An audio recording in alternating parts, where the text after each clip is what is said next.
Hello viewers, আজকে আবার আমি আপনাদের জন্য নতুন একটি টিউটোরিয়াল নিয়ে হাজির হয়ে গেলাম।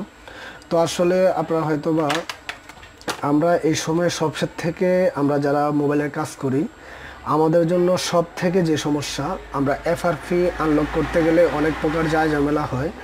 তো দেখুন, এটা হচ্ছে গিয়ে SMG 361H। তো এই মডেলটাও আপনি কোনো বক্সের মাধ্যমে এটা করতে পারবেন না। এটাকে করতে হলে একমাত্র বাইপাস হিসাবে করতে হবে। তো কিছু কিছু সেট আছে যেগুলো কিনা আপনি চাইলেও বাইপাস করতে পারবেন না। তো অনেক ঝামেলা পূর্ণ একটি সেট। তো আজকে আমি আপনাদেরকে দেখাবো আপনারা কিভাবে খুব ইজিতে এই সেটটাকে আপনারা বাইপাস করতে পারবেন। তো আপনারা আশা করি আমার ভিডিওটা স্কিপ না করে ফার্স্ট থেকে লাস্ট পর্যন্ত দেখলে আপনারা অবশ্যই এই জিনিসটা বুঝতে পারবেন কিভাবে আপনারা চাইলে ফুল একটি সেটকে, এই মডেলের একটি সেটকে বাইপাস খুব ইজিতে করতে পারবেন। তো আপনারা দেখতে থাকুন আমার ভিডিওটা ফার্স্ট থেকে লাস্ট পর্যন্ত। তো আমাদের সেটটি এখনকার অন হবে, অন হওয়ার পরে আমরা কাজটা করতে পারবো। আসলে আমরা অন্য অনেক সেটই আছি, আপনার Z3X এর মধ্যে আমাদের সাপোর্ট রয়েছে, তারপরে CM টুলের মধ্যে রয়েছে, তারপরে অক্টোপাসের মধ্যে রয়েছে, তারপরে সিমারা টুলের মধ্যে রয়েছে। তো আসলে আমরা চাইলে অনেক সেটই বক্সের মাধ্যমে ডাইরেক্টলি আমরা আনলক করতে পারি, কিন্তু এই সেটটাই এমন একটা সেট আমরা চাইলেও এটাকে কোনো বক্সেরই মধ্যে এটা টোটালি সাপোর্ট নেই। তো অলরেডি আমাদের সেটটা এখান থেকে ওপেন হয়ে গিয়েছে। তো আসলে এখান থেকে আপনি চাইলে কোনোভাবে এখান থেকে আপনি গুগলের মধ্যে যাওয়ার কোনো ওয়ে নাই। তো তার জন্য আমি আপনাদেরকে সোজাভাবে একটা সিস্টেম দেখাবো।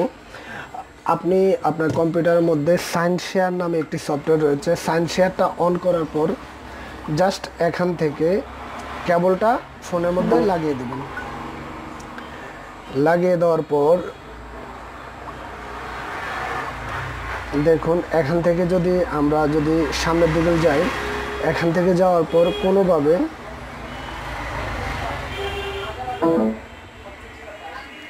দেখুন এখানে অলরেডি চলে আসছে, কোনোভাবে সামনের দিকে যাওয়া যায় না। তো তার জন্য আমরা ইন্টারনেট অলওয়েজ অন রাখবো, এটা আমরা ক্লিক করব। তারপর আমরা এখান থেকে কেবলটা খুলে নেব, এখানে ওকে দেব।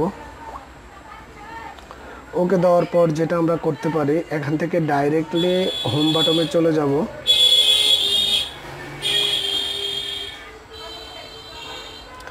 এখানে যাওয়ার পর আমরা হিস্টোরিতে চলে যাব। এগুলো আসলে আমরা ব্যাগে যাব, হিস্টোরিতে যাব, তারপর ডাউনলোড অপশন আসার পর এখানে উপরের মধ্যে একটা অপশন রয়েছে, অপশনের মধ্যে ক্লিক করব। তারপর আমরা ডাইরেক্টলি আমাদের ফোন মেমোরিতে চলে যাব। তো অলরেডি এখানে আমি দুটো অ্যাপসে রেখেছি। একটা হচ্ছে গিয়ে আপনার গুগল অ্যাকাউন্ট ম্যানেজার। তো আমি এই দুটা অ্যাপসের লিঙ্ক আমার ভিডিও ডিসক্রিপশানে দিয়ে দেব, আপনারা চাইলে ওইখান থেকে ডাইরেক্টলি ডাউনলোড করে নিতে পারবেন। তো তারপর আমাদের এই সফটওয়্যারটি এখান থেকে ইনস্টল হচ্ছে। এটা এখান থেকে ইনস্টল হওয়ার পর আমাদেরকে কুইক শর্টকাট যে সফটওয়্যারটি রয়েছে এটা এখান থেকে ইনস্টল করে নিতে হবে। তো আমরা এটাও এখান থেকে ইনস্টল করে নিলাম। এটা ইনস্টল করার পর এখান থেকে আমরা রান করে নেব। রান করে নেওয়ার পর আমরা এখানে ডাইরেক্টলি চলে যাব। এখানে যাওয়ার পর দেখুন গুগল অ্যাকাউন্ট ম্যানেজার, আমরা এটার মধ্যে একটা ক্লিক করব। তারপর এখানে দুটো অপশন রয়েছে, টাই ইমেল অ্যান্ড পাসওয়ার্ড। তো আমরা এটার মধ্যে ক্লিক করব, এখানে ক্লিক করব। এখানে ক্লিক করার পর এখানে ব্রাউজারে সাইন ইন করব। সাইন ইন করার পর আমরা এখানে আমাদের একটা আইডি দিয়ে আমরা টাই করব।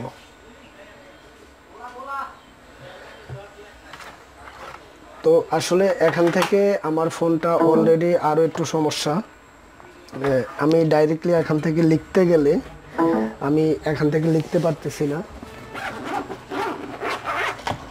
তো আমাদের টাচের মধ্যে একটু সমস্যা আছে। তো আমি আপনাদের জন্য আরও একটি যে আমার এই টাচটাতে একটু প্রবলেম রয়েছে, তো তার জন্য আমি এটাতে মাউস দিয়ে কাজ করব। তো তো আমি এখান থেকে আমার ইমেল আইডিটা দিচ্ছি।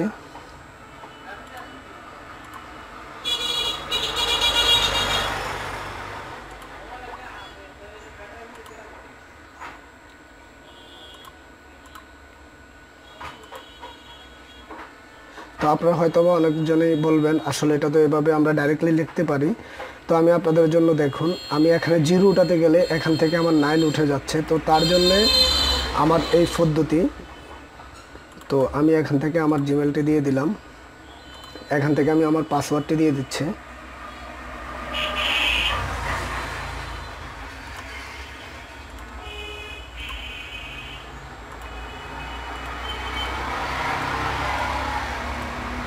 তো দেখুন এখানে আমার জিমেল অ্যাড্রেস দেওয়া শেষ। আমরা এখান থেকে ডাইরেক্টলি সাইন ইন করে যাব।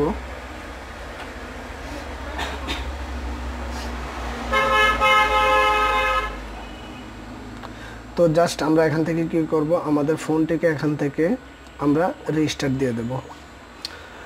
তো আসলে এর থেকে ইজিভাবে আর কোনো জিমেল অ্যাকাউন্ট আনলক করা যায় কিনা এটা আমি জানি না। তো যেতটুকু আসলে আমি খুব ইজিভাবে বোঝাতে চেষ্টা করেছি, আশা করি আপনারা আমার ভিডিওটা বুঝতে পেরেছেন। আর প্রত্যেক নিয়ত নতুন নতুন অ্যাপস বা বিভিন্ন সফটওয়্যার আপডেট পেতে অথবা বিভিন্ন ধরনের ফোনের সফটওয়্যার আপডেট পেতে অবশ্যই আমার চ্যানেলটিকে সাবস্ক্রাইব করবেন আর আমার ভিডিওগুলো আপনাদের বন্ধুদের মধ্যে শেয়ার করবেন। তো সবাই ভালো থাকবেন। ওকে, আল্লাহ হাফেজ।